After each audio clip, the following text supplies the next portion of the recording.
नवां आबाद जे पटन तां बेवस सिकंदर अली महर साहब जी ख़ूबसूरत तहरीर पहुती आहे असांजे प्रोग्राम में, जेके तव्हां दोस्तनि जे सुंदर समातुनि ताईं पहुचायूं था।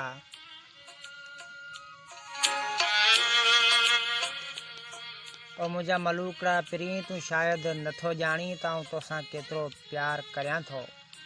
हा भिटाई जे बैतनि जहिड़ा पिरी, मुंहिंजे प्यार जो को मट मापो नाहे जंहिंसां तूं मुंहिंजी मोहबत जो मापो करे सघीं। सोणी सिंध जहिड़ा सनम, तूं मुंहिंजी दिलि जान सिर सां सभु कुझु आहीं, पर तुंहिंजे मासूम दिलि में कुझु वहम गुमान आहिनि ऐं तुंहिंजे कचिरे ज़हन खे थेड़ींदड़ कुझु प्यार जा माण्हू दुश्मन आहिनि। हा मुंहिंजा मोर जहिड़ा पिरी, हे माण्हू पाण ते सड़नि था ऐं हू नथा चाहिनि त पाण प्यार जे बंधन में ॿधिजूं ऐं कंवारनि हथनि ते मेहंदी लायूं। हा महसूसु कयो आहे, हा मूं महसूसु कयो आहे, तूं मूंखे ॾिसी लिकी वञी थो ऐं मूंखां टप करीं थो। ऐं तोसां साह जे आख़िरी सॻे ताईं ॿधल आहियां। हा पिरी, तूं दिलि मां डपु कढी छॾ, मूंसां रोज़ु मिलंदो कर।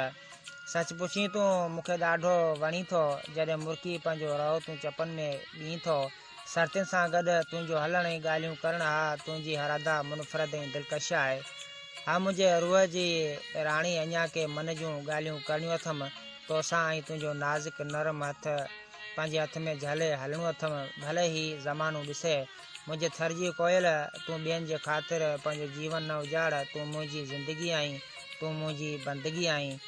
तूं हिन पंहिंजे सिकंदर ते एतबार कर, तोखे ज़िंदगी जूं सभु ख़ुशियूं ॾींदसि।